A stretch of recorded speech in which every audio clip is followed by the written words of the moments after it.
are the champions, we are people, we are the best in this game.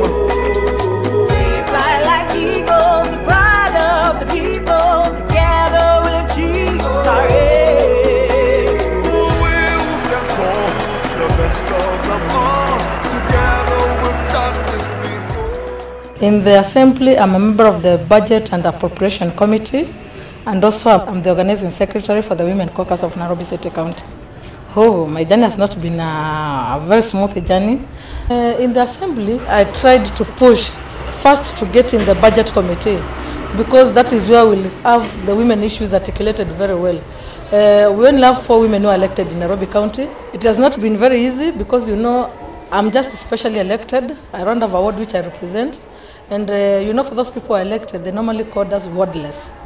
And for you to stand by your feet and say that you want this to be done, it becomes a challenge. Me, I don't like the issue of people saying that men are enemies of women. No. Or women are enemies of... No. It is the way you approach things. I've been telling women we must know how to run the house and how to move the house.